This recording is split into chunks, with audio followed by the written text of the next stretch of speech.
Right, it's 7 o'clock now, so I'll open the meeting.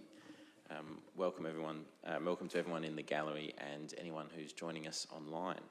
I'll start with a statement of acknowledgement. So we'd like to acknowledge that the land that we meet on today is the traditional lands of the Kaurna people, and that we pay respects to their spiritual relationship with the country. We also acknowledge the Kaurna people as the custodians of the Greater Adelaide region, and that their cultural and heritage beliefs are still as important to the living Kaurna people today. And of course we're meeting on Cuddletea, which is the Kaurna name for Gawler. Attendance record. We've got, I have an apology from Councillor Shanks, but everyone else is here. And Councillor White is on a leave of absence at the moment. Are there any motions to grant leave of absence? Nope. And there's no non-attendance. In that case, moving on to public open forum. We haven't received any requests to speak in public open forum, but just checking there's no one who was planning to speak. No worries. All right, move on to declarations of interest. Are there any declarations of interest for tonight? Nope. There being none, we'll move to item 5, which is a confirmation of the minutes. If those are a true and correct record, can we please have someone move those? Councillor Hennessy, seconded by Mayor Redman. All those in favour? That's carried unanimously. Is there any business arising from the minutes? Nope.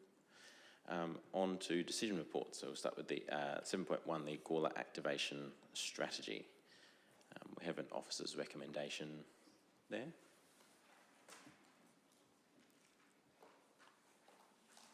Is someone happy to move that way? Right, happy to move, Mayor Redman. Would you like to speak? No, no worries. Do we have a seconder? Deputy Mayor. Any other discussion on this item? If there is none, are you happy for me to put that, Mayor Redman? I'll put that. All those in favour? Carried unanimously. Moving on now to item 7.2, which is the 2024-25 community grants. We have an officer's recommendation there, and we need to recommend some councillors or elected members, to be a part of that panel. Is there anyone who wishes to nominate? Mayor Redman, Councillor Hennessy. Any other nominations? I'm happy to be on there, but Deputy Mayor Davies. How many do we usually have for this one?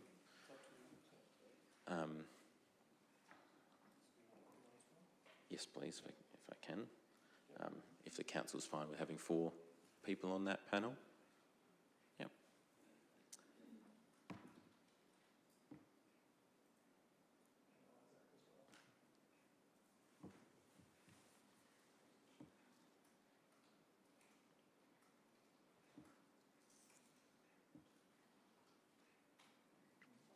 So, yep. Councillor Hughes. Yeah, I'm happy to move that with those names added. Fantastic. Thank you. Do we have a seconder? Councillor Lorna. Any discussion? No. You're happy for me to put that, Councillor Hughes? Yep, I'll put that. All those in favour? Unanimously carried.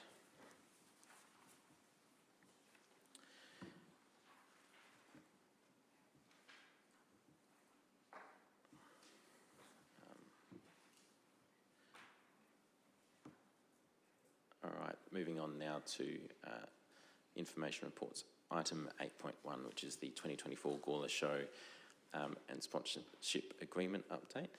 And we have the Show Society President here, Isaiah Tesla, here tonight.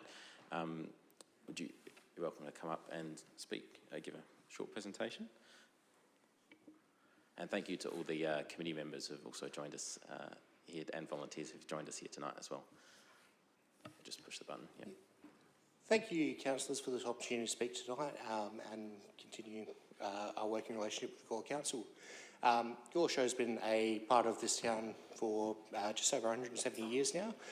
This year we celebrated our establishment, 170 years since our establishment, and I believe we're at about 166 shows, roughly. We're moving away from show dates because that's a bit hard to track. But yeah, no, it still continues to be a fantastic part of this township. An event that's enjoyed by just over 24,000 people this year. There's a dedicated committee of volunteers working in the background to ensure it happens each year, and 2 fantastic staff as well. Gawler Show has been working with council for a number of years under Memorandum of Understanding and recently under this sponsorship arrangement, which has outlined the terms of agreement for the use of the grounds and the continuation of the Gawler Show, with a lot of in-kind support from Town Council to help with remediation of the grounds and ensure the event is the success that it is. This report mainly talks to wants for the future, which are definitely on the higher side, we understand that, but we need the room to be flexible as we are a volunteer organisation. We cannot guarantee year on year that we'll have the same number of volunteers, the same number of supports, the same amount of money coming through our systems. So that is ultimately why this request has come forward, and we are requesting more and more support from Gawler Council to meet the ever-growing demands of infrastructure, safety and time. Our volunteers, our committee is very much a working committee now. We have, should have by next month, a full committee of 16 volunteers, all of which are still in the working force. So they dedicate their time after working a full 9 to 5 week to then put on this fantastic event for our community.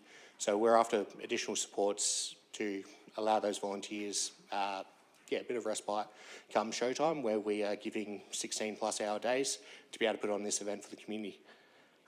I think that's, Thank you. Thanks. Do we have any questions at this point? Councillor Kosh. Thank you, Chair. Through the Chair to Isaac, I've got a couple of questions. You're talking about removing certain things from the schedule. That's the ground maintenance, the pre-ground maintenance. You're saying that should be just normal activities, and also the banner. Why those two? Why are you actually asking for those 2 to be taken out of the schedule? The value of the sponsorship agreement at the moment sits about $64,000. I think it's just over that. In that is included ground maintenance costs. So to us, we believe a lot of that maintenance would be required year-round anyway, as it is a precinct, it is a part of the Gawler Township's grounds that they maintain. We don't believe that it would just fall on the Gawler Show, the reason for the Gawler Show being the reason that this maintenance needs to take place. And the banners were along the same lines that that we could see there was no cost for installing the banners along the main street on the application. That I may be wrong on that, but on the application form there was no cost explained for that, so we're just requesting that isn't currently a bonus to society. It is just a part that is expected.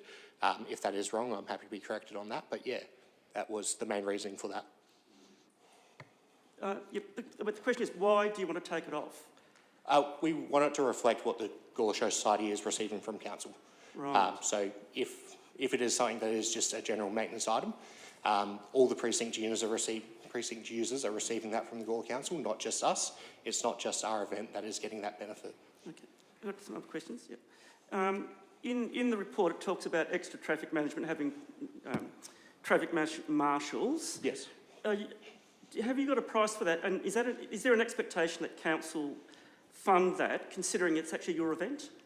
And you're actually creating the hazard, if you know what I mean? You're actually creating the traffic hazard. So currently council is the main support behind our traffic management plan.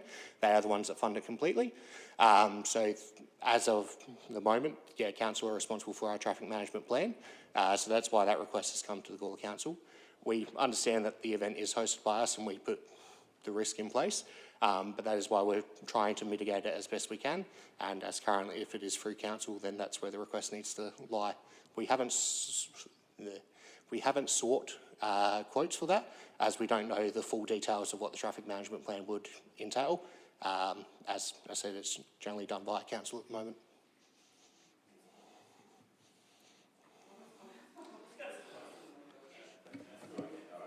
Yeah, through you, Chair, could I inquire, my understanding is that putting up the signs in the main street cost about $6,000. Could I get some clarity on that, please?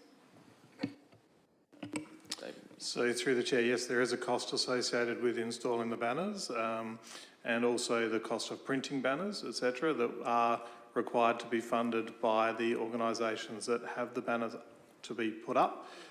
With the show ones, they've been fortunate their banners last a long time, which is a great thing. We don't have to change it because you still hold your event in the same period of August. But yes, there is a cost to install those banners. Can't remember exactly off the top of my head how much that is per street, but at cost of install and removal divided by half, I think your 6,000 is about right. It might be just slightly under that.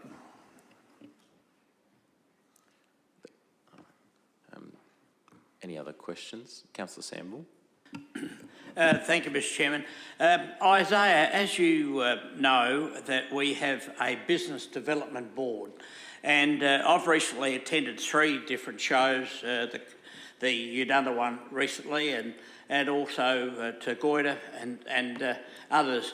And the business people in the town are everywhere. They sponsor the events. To do with the fodder people in the community, sponsor the horse events and all these sort of things. How much support have you had, maybe from the Business Development Board and also from businesses, and I presume you would have approached them for sponsorships? Yeah, so every year our sponsorship proposal goes out to the community. It is sent out to the Gore Business Development Group as well. We have requested in the past inclusion in their newsletters and other such advertisements. I believe some of that takes place. Sorry, this is more to the staff. They generally handle sponsorship, but I know, I think it was about 74,000 in sponsorship came through this year. In kind or in cash? Sorry, sponsorship numbers I'm not clear on, but we do advertise throughout the community to sponsor the Gore Show. We have many families and businesses involved for our entries and competition sections. The most notable being, I think our cookery section receives about 30 plus sponsors for prizes. It's definitely an area we've been focusing on as of late. We've plans to do membership drives and sponsorship drives through the main street of Gawler to try and gain some more of that support. But again, recently times have not been easy on people, so money has been a little bit tighter to come by, and we do understand that as, we can't really predict what's coming at the moment. So we're hoping to continue building on that in the future. My second question is, as we were just speaking about the banners, council's paid for the banners for the last couple of years and that sort of thing, but one of the things that were said regularly by people, why the date wasn't put on the banners that were hanging in the street. Was there any reason why, or was it advised not to put the banners when it's on? I think we generally avoid the dates on our banners because it fluctuates so much year to year, depending on, it's a different weekend every year, so we don't actually have a set date for the event. We have discussed recently about getting some new banners printed with, that will make that an easier process moving forward, as we understand that dates and promoting the event in that way is definitely important. The banners in the main street, I believe, are coming close to being needing to be replaced anyway. That request was, a report on their damage was requested and received. So they are nearing that anyway, and it might be something in the near future that gets looked at, definitely. Just Councillor Koch had a question, then we'll go to Councillor Hughes. Thank you. Isaiah, on page part 9 of the extra agenda, extra report we received, you talked about 4 additional events each year, and it includes a family fun day, a show launch, long table dinner, market, night market, cart boot sale, gardening show and horse events. Can you just explain a bit? I mean, they sound very costly to me, and you've asked for a 100% concession on the hire fee.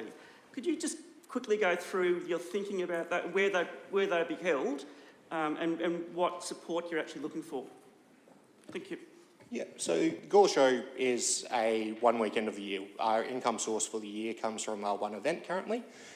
We are trying to expand on that and have multiple streams of income coming in throughout the year through hire of materials as well as hopefully the planning of additional events. Currently the Gawler Show hosts the show itself and our show launch generally in May, which draw in people to the township. We want to continue expanding on those to host more in the area, more things to draw people to the township. Majority, things like a long table dinner, we would like to take place in our sheds, but we require the support of the precinct to be able to do things on the precinct in that way. So the additional cost to council, we believe, for a long table dinner as such would be minimal, but it is still something we have to request. For horse events, currently horses are difficult to take place. There is limited parking on the grounds, which has been an issue for the last, I don't know how many years, has been an issue for many years now on getting livestock onto the grounds. So we've discussed with various state bodies involved in horsing about hosting horsing events on a different weekend. We've floated the idea with council and they said, dependent on who, what, where and how, it could be achieved. So again, this is just looking for that nod of approval before we start before we go further with this. The state bodies aren't as keen on it because horsing events are meant to be under show conditions and whatever else. So that does cause some issues, but there has been some leniency in the past, especially during COVID. So this is more so about getting a nod of approval before we start planning events and going ahead with trying to get some additional streams of income. Thanks. Councillor Hughes, you had a question? First of all, I'd like to thank the committee doing a great job. The last 2 years I've really liked the new layout and I think they've been really successful shows. You've been really lucky with having 2 good weather days the last couple of years, which has not always been the case for Gawler Show. So that's just been incredibly really well done. But with the horses, I was going to ask a question. Have you looked at, I mean, one year, I think it was because of the wet winter, I think it was at Trinity, but have you looked at alternative sites or how to manage that? Because I do, as you were just saying, I do think that's probably something that really needs to be investigated. So, yeah, a few years back during COVID, I believe it was, there was a football final being held the week after in the showgrounds. So we needed to find alternate grounds for the horses. So Trinity were very generous in letting us use their equestrian centre up there as an alternative event. The issue still lies around parking. So again, if you're trying to get 50 horse floats into any location, that's generally not an easy task to manage. We've looked around the area and there aren't many suitable locations. Obviously the football ovals are something, but they will require the same maintenance and that. So that is why we've discussed whether we can host it at a different time of year with less impact, maybe on Princess Park, because that year we did it on Princess Park, it was very well received.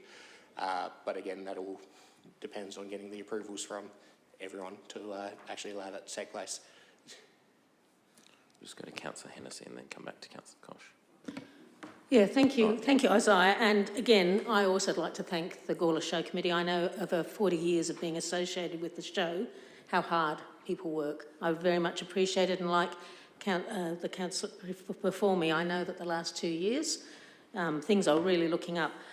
As you realise, we're in a tough budget situation, and I'm just wondering, as we consider this, I know this is a report that you probably had to get in a couple of weeks ago, and today we've just received an additional information. But my question is, how are you going with getting the audited returns, please? You've mentioned in here that there's still some problems. Have you got an update on when that would be imagined, both the 16 to 23 and the 24 show returns? Yes, so I have an email here today I'm happy to hand over about that from our auditor, just saying I can confirm that we have commenced auditing Gore Show. We'll be undertaking the audit for the period commencing from the 1st of October 2016. So that has finally taken place.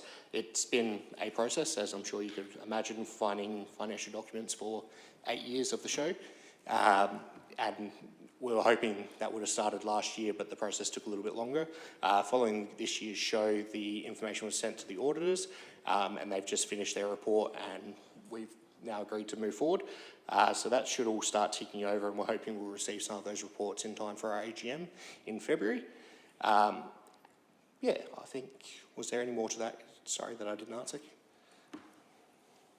No, I guess so in terms of us being supplied with those auditor reports, again, because we've got to make some decisions using public money. Yes. So if you're saying your AGM would be in February? Yes. So we would be expecting it about the same time, I would imagine. Is that the idea? I believe, yeah, I'm happy to take it to the committee that once I believe they are sending them through as they get completed. So I can take it to the committee if you'd like, that we can send those through as we start to receive them. Obviously, we have an obligation to provide them to our members as well, but I believe they need to be presented at a meeting, so that's why we're waiting to the AGM to present them fully. But if Council would like, we can definitely try and arrange to have those provided earlier. Thank you. Did Deputy Mayor Davies have a question? Yeah, so just around the ground access schedule, you've sort of, there's some suggestions around an earlier start, basically. Could you, I guess, clarify what is your current ground access schedule and how it would differ from this new one? So the current formal agreement starts on the Wednesday. I think there's a little bit that we start receiving on the Tuesday, but formally we don't gain access to a lot of the grounds until the Wednesday. Council have been generous in the last 2 years to allow us starting to set up some of the lesser used parts of the grounds, which has allowed our volunteers to get the ball rolling earlier, which is really beneficial when we don't know year on year if we're going to receive 5 volunteers or 20. So that's a really hard part to plan around when we've got so much infrastructure coming in. So that's the main reason for that request of starting earlier, getting in the weekend before the show. As most of our volunteers are working force, they don't have the time to give Monday to Friday 9 to 5. So if we can get them in on the weekend beforehand and start achieving some of those jobs, some of the smaller tasks, would definitely like to do that. And of course, that would need to be in consultation with the precinct users as well. I know generally Gore Centrals have football on at that time, so it'd be, and Greyhounds have racing that takes place during the week as well. So we are aware of the other precinct users. We just want the ability, I guess, to start everything a little bit earlier. So hopefully, come Friday, we can go home at 9 o'clock instead of going home at 3 a.m. before we come back for the show. Is the main draw for that. Thank you. Thank you. Councillor Lorna. Thank you, Isaiah. Just got a question in regards to your checks and measures. Obviously, there was a few issues with superannuation. We've got a few fines on there. Can you just elaborate a little bit for us, what checks and measures have been put in place so we're not going to end up in this situation again, please? So at the time a lot of that occurred, we had a dual signatory, which was a member of the staff and the president of the Show Society. We believe a lot of that was just being batch signed as required without proper checks being done. This process now is lodged, all the paperwork is lodged by our bookkeeper to, no, bookkeeper or treasurer? Which one goes first? Sorry. Do you want to come up for a moment? Karen is our treasurer, so it's probably better that she speaks to it than me. But yeah, generally it goes through. Thank you. So currently the changes we've put in place now are that we now have a volunteer bookkeeper who does all our work into a finance system, MyOb, and all of that is prepared quarterly for superannuation in all our BAS. She then presents it to Isaiah and myself as two of the executives. We check that over and approve for her to submit it through the ATO, and from there we make the payments. And payments have now changed to only executives making payments through the bank accounts. And again, it is a dual signatory, but it means that there is checks and balances in place, and then the bookkeeper then enters everything into the MyOb system. So it then means you've got like 3 pairs of eyes going over everything to make sure that it's all compliant. Thank you. Third one, sorry. A lot of your reports is mentioning your gratitude at support from council, but still I get a sense, and sometimes you're quite explicit about continuing to improve communication between the show committee and the council, and you highlight how important that is, especially as it needs to occur at various stages throughout the year. My suggestion would be, would the committee consider asking that an elected member be part of your committee, a formal position? It happens with high school and the health committee, health advisory group, and a number of other things where we vote and put somebody on as a representative council. And the whole point of that is to improve the communication between the body and the council, and that person's responsible for, I guess, ensuring things happen quickly and communication is improved. So it might be something the committee would like to consider. It may be one way of perhaps improving, just improving a little bit more. You're welcome to take that on notice as well. You don't need to speak on behalf of the committee tonight, but yes. Yeah, definitely happy to raise that with the committee and take it on notice. I know in the past members of council have definitely been a part of our committee. I believe that's been more of an informal, just as members of the community, they've been a part of it. But it is definitely something we can consider moving forward. We have been working on communication. It's definitely been a learning process. As we've had more and more people come onto our committee, pushing information to the right people has definitely been a little bit more challenging to get the responses that we need in time for required meetings and everything else. So we are very grateful in the understanding on that we are volunteers. But moving forward, we are making changes structurally to try and improve on that as well. But I'll definitely raise that with the committee. So thank you. We have another question, Councillor Kosh. Yep. Thank you. My last question, this is to staff. I don't know which staff room it's directed to, but it's on top of page 18 of 36, and it says facility use costs increased for the 2024 event when compared to the previous year event. With this driven by extended use of the multi-purpose room, etc., etc. What does that actually mean? I don't know what it means. I'll go to Natasha. Thank you, through the chair. What that means is that the access to those rooms commenced on the Tuesday prior to the show, where in previous years that has commenced on the Wednesday. We did know that that would increase facility costs. However, we offset that with some savings in the additional post-event assistance because we knew that that would help with the setup. Particularly on Princess Park, being able to start that day earlier. So we did try and accommodate access to those rooms earlier. The other thing that we did was in a few of the other rooms that had bookings that couldn't be moved, we allowed some equipment to be dropped off and stored in the corner and worked with the groups that were using it, that it wasn't in the way.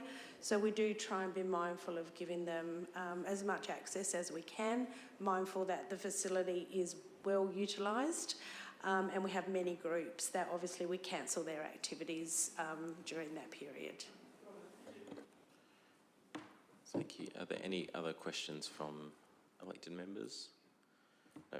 Thank you, Isaiah, for... Oh, sorry. Yeah, Councillor Hennessy, you've got... Okay. Isaiah, there. Thank you, Isaiah, for taking all of those questions. That was quite a few, but thank you for doing that. I think we're all better off for having had you here to answer them. And thank you to Karen as well, and to the members and staff, committee members and staff who came along tonight. Thank you for the opportunity to speak. Very much appreciate it. Yes, thank you. The Councillor Hennessy, you'd like to move? Yeah, I'd like to move it, but as foreshadowed, I want to slightly change the recommendation, the wording of the recommendation, and I did send it through. So because of the importance of seeing the audited financial information, and the fact that this discussion with the show has been going on for a fair amount of time, and we are in a really tight budgetary situation, and the show is asking for a significant increase in sponsorship. On behalf of the public, and it's the ratepayers' money that we're going to be making decisions about, I really do need to see the audited financial information come through. I think it would give myself, and I'm sure the rest of us, some peace of mind that the financial situation is, as has been described, is now in hand and working well. But I think we also need to see exactly the financial situation that the show is in before we start our budget changes or deliberations. So my wording is up there. So Yes, it is. rather than this come back to us in January, which I think is quite tight, I've just put it to a future council meeting. Once the audited financial material for both the period 2016-23 and the 24 year has been provided to council. We've heard tonight that the 24 is will be well in hand, and I checked. Somewhere between 6 to 8 weeks is not an unreasonable amount of time for them to be able to finish and get their books audited. And I think the 16 to 23, although it's been a big task, I attended the AGM in March this year and was reassured that it would be ready in time for the sponsorship discussion. I can appreciate how hard it is to do a retrospective, but I still think it's really important. So it's really back to the show. When they get that information to us, then we can sit down and have consider the sponsorship agreement with all the information to hand. In the meantime, though, I would also be asking that staff prepare a briefing for elected members so that we can look through all this information, some of which we've just got today and is significantly different to our budget discussions that we've had and locked into place, to be quite honest. So I would ask, please, for... Would you like to speak? Public money is ratepayers' money, and I think that for consideration, once audited financial information for the period 2016 to 23 and 2024 has been provided to council. So I support this motion. Thank you. Thank you, Mayor Edmund. I feel there's something that wants to be said from the gallery, but I'm not sure I can, unfortunately, allow at this point. I apologise. Councillor Koch, you'd like to speak? Yeah, thanks, Chair. Look, I'll support this. I think it's important that we look at the audited reports.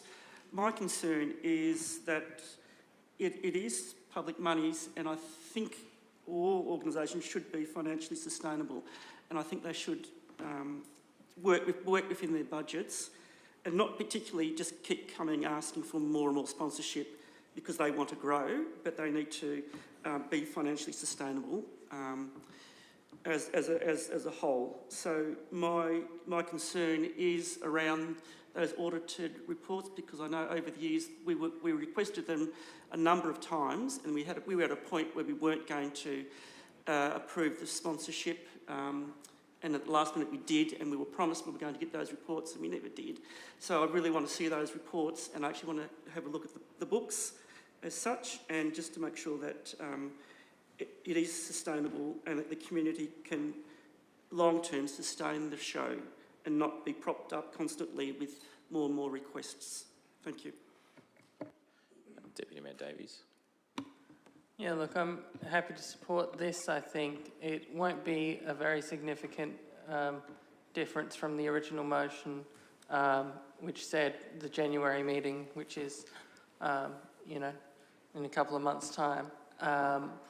But if it ends up going out to the February meeting because that's when their AGM is, then I don't think that's a significant difference. I'm sure they've got it in hand, but we obviously do need to see it, so I'll support this. Councillor Samble. Thank you, Mr Chairman. Yes, as Mayor Karen has said, this is public money. It's most important that the situation that this council is in at the moment, that we're very, very careful how we support. I will also bring the attention, just recently, we had in this town one of the best and most profitable and popular swap meets run by the Gawler Vintage and Veteran Car Club. And nearly none of what is in here that we're being told you have to have for the show and so forth happened on that time. The council supported the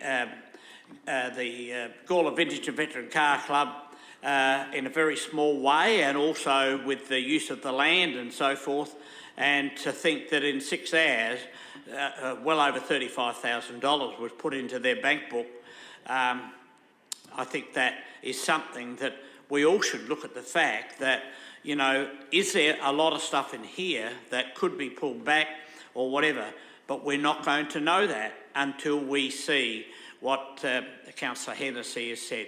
I'm just always been surprised because at the AGM, the auditor report has to be in, so I'm not sure why that's stopped. But I'll support the motion, but we've got to be very, very careful when we're handing out for a community. One of the things that I noticed as an observer at the show, which was certainly very well run, I believe the horse section was well down, and the other part that was well down was the people watching them. I mean, you know, we could have played tennis up on the grandstand, and it surprised me because the horse event has always been a really popular event, but it did give me the opinion that it's down, and every one of the people that are part of that horse event pay an entry fee. So I'd like to see where that entry fee money's gone and things like that. But I'll support this motion, and we will look at this a little bit further and then make sure that a successful show runs in 2025. Thank you, Councillor Samuel. Councillor Hughes. Again, I'd like to thank the committee for all the work they do and everything else. It's fantastic. I did actually watch the horses, and I sat there with my mum, and my mum had a great time watching the horses. So, it's a big show. It's a $600,000 show. Is what we've got. It's a massive effort, and the Show Society needs to be as praised as for the hard work and effort that does go into it. I mean, we have for a long time been asking for these audited reports, and I think the 24 one may be a problem because it's your calendar year doesn't finish until the 30th of December. And that's why in March you often didn't have your audited reports. So that may be an issue. But we've heard tonight that the other audit is on the go at the moment, so we hopefully should get that, hopefully before or just after Christmas. I'm just thinking that the 24 might be pushing, and because it's such a big event, they're planning profile for getting things done. Because I know that there's a lot of stuff that's already been going on for organising the show for next year already. So there's a lot of planning, a lot of work going on already in that space. So, thanks. Any other discussion about the item? No, if not, I'll just put my 2 cents, and I just want to say personally as a councillor that, of course, I think that we all, of course, really quite value that having the Gawler show here, and it's a fantastic show. I got a chance to speak to a few people, including the Royal Ambassadors on the day, and there's no doubt that we have something amazing in the Gawler show that people very close to us don't get to experience. It's something that's very special about our town, and I think that no one here doubts that, though I do, of course, take into account what Councillor Hennessy has said, and we'll support this because it is important that we do spend public money wisely, and that the community has some transparency around that. But we are all, of course, interested in the long-term success of the show, because that's what we're talking about tonight. With that being said, Councillor, and I will say we will keep an open line of communication around those audited financials as well, to make sure that any decisions that we do make going forward are based on fact, and where people, and checking in at where people are at, so that we can manage that in a practical way. That being said, are you happy for me to? Did you want to wrap up, Councillor Hennessy? Thank you. I think it's been eloquently said by yourself and other councillors. Our support is strongly with you. We just have to have some transparency for us to be able to make sure that we are fully informed. And as I say, I think we can work through all of this. I have checked, and I think 6 to 8 weeks to get an audited report back in isn't unreasonable. But that's again with you, and we will work around you, as the chair has just said, to make it work. But there's still quite a bit of decision making, so I just flag the fact that what you're asking is not going to be an easy call in this financial situation that we face ourselves. However, we will do what we can. Thank you. You're happy for me to put that, Councillor Hennessy? I'll put that. All those in favour? Against? That's unanimously carried. Yes, and thank you to everyone for. I've said it many times, but thank you again for being here. You're welcome to stay for the rest of the meeting. Otherwise, you're welcome to leave as well. Moving on now to 8.2, which is the Reconciliation Action Plan update. Do we have a mover for this report? Mayor Redman, happy to move. Would you like to speak? Yes. I'd like to thank the Reconciliation Action Plan update, Linda Weiss, Community Development Officer. She does a wonderful job. I think the working group is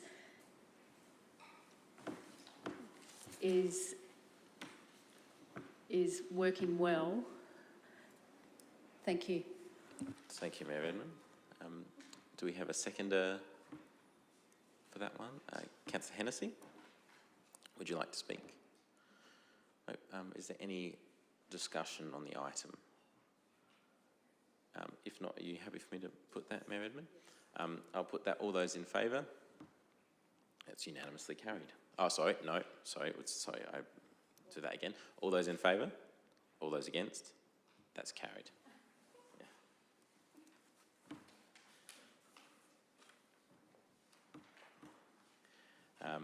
8.3, which is the Youth Development Plan update. Any, Deputy Mayor Davies? Yeah, look, I'm happy to move this motion. It was interesting to see some of the results of the surveys, which do show that even though we say, we say our 12 to 25 as if that's one group that has the same concerns. It's definitely not. And you can see, the votes for 12 to 15, there was a heavy emphasis on social connections, and then mental health spikes for 16 to 19-year-olds, and then 20 to 25-year-olds, there's a big spike in interest in employment, and so that's part of the youth plan that we need to make sure is implemented, is just that we can't have one plan for all youth. We need to have we're having one plan in the council sense, but we need to have different understand that there are different priorities for young adults than there are for teenagers at school, and work through that accordingly. But happy to move the motion. Thank you, Deputy Mayor. Do we have a seconder? I'll go to Councillor Samble. Would you like to speak, Councillor Samble?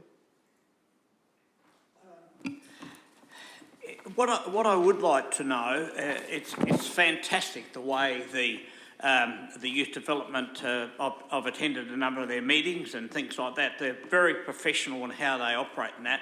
But I've never really heard whether the membership is growing and so forth, because the type of promotion that we as this council, you know, we've got to start looking at some areas where we may be able to reduce some costs, but the promotions of the youth development area is fantastic. So, but I'd love to know just whether the membership is growing, or is it, you know, at a straight level, or whatever it may be. And a number of I know there's such a lot of work goes into the events that are had, and some of the numbers are quite low. I was just wondering if there's anybody can, you know, maybe Cody or somebody could. That might be a question for Chair. Good evening, Chair. Through the Chair, yes, definitely for the Youth Advisory Committee itself, that's fixed as per the terms of reference. There's a fixed number of young people and council members who can be on there, 13 I believe. As for programs, it really depends on the size of the program that we're running. So the bigger once-off events that we tend to hold throughout the year, such as a skate park event or the end-of-year event, tend to get a lot more attendance. But term programs, things that are actually held in the youth space, we do have a cap on how many people we can physically fit in the youth space. So the term programs tend to be smaller, more run over a course of 6 to 8 weeks that people would attend each week, hopefully. So it really depends on the type of activity, but numbers are fairly consistent sort of across the year as a standard. We haven't noticed a dip. The main feedback we're getting at the moment is cost of living is definitely impacting families, so they're more interested in things which are either free or very low cost. The programs that we used to charge higher fees for, such as the barista course, feedback was people just can't afford that at the moment. So our programs have changed a little in response to that, just trying to make it as affordable as possible for our local youth. Does that answer your question, Councillor Samble? Thank you, Chair. And I know that last Youth Advisory Committee meeting, 2 new members were recommended to Council to join, which will take that to the total. It will be full if we decide to adopt that recommendation as well. So that which is great that we have that full. Any discussion on the item? Deputy Mayor Davies. Oh, sorry. If there's no discussion, is I'll there wrap no up. discussion? You happy? Any other discussion before we wrap up? No, Deputy Mayor. Yeah, and just to, I guess, respond to Councillor Samble, we have quite an active. The Youth Committee is a separate from youth volunteers. Not all of the committee members are volunteers, and not all the volunteers are committee members. But they are. We are finding a lot more of the people coming through the committee are there now because they've found a community here in the programs. A lot of them are coming through our drama program, for example, and then joining the youth committee because they've gotten more involved and they feel like Gawler is a community for them, which is what we want out of these programs, is just to make sure that that young people feel like they are not just, they don't just live here and then need to go to the city to socialise, but that they can find communities here, and I think that's working out well at the moment. Thank you, Deputy Mayor. Right, I'll put that. All those in favour of the motion? That's carried unanimously. Over now to 8.4, which is the Gawler Civic Centre Cafe update. Do we have a mover for this recommendation? Mayor Redman? Gawler Civic Centre Cafe update is challenging. It is really challenging, and I'll leave it at that. Thank you, Mayor. Good summary. Definitely. Yes. Do we have a seconder? Councillor Kosh. Thanks, Chair. Yeah, I agree. It will be challenging to have potentially two commercial operators working in the same space, sharing facilities and fridges and et cetera, et cetera, et cetera. I don't know how it would work. So I'm very interested to see this pan out. I think when we originally looked at this, we probably looked at people using space after hours and something like that. I'm not really sure how the model works, but so I'll be very interested to see how the model actually pans out. Thank you. Thank you, Councillor Gosh. Councillor Hennessy. I have a slightly different point of view. I guess I know some examples where it's existing elsewhere, not so much here in Gawler, although I do think that the kitchen down at the Rec Centre has had multiple uses on the same days. I think it's a matter of good planning, good processes and procedures. It may be challenging, but I think it's a really important asset that we need to keep investing in. We know that we reduced the budget when we were setting it up, and this is going into some way of bringing it back to what was envisaged. And I think it's an essential component. You can tell by the buzz in this building when the cafe is operating or when people are using it. It is such a marked difference, and people are now changing their visitation to coincide with when the cafe is open. I'm quite sure that the library will start to notice changes from Monday, Tuesday through to later in the week. It's very much a draw card. It's an essential part, and I think boosting the commercial kitchen is really the key to it. So I look forward to further updates. Thank you, Councillor Hennessy. Any other discussion on the item? I'll just put my 2 cents in there. That I think that obviously having a cafe operate there has been quite a challenge in the past, but I note that there has been success of a lot of programs, particularly on the youth side of things, that have used that space from time to time for training purposes and other things. So I think this addition, or these, we're looking at the kitchen space and how that can be utilised is a good step forward in understanding what the space could be. Any other discussion on this item? If not, are you happy for me, or would you like to? Yeah, happy for me to put that.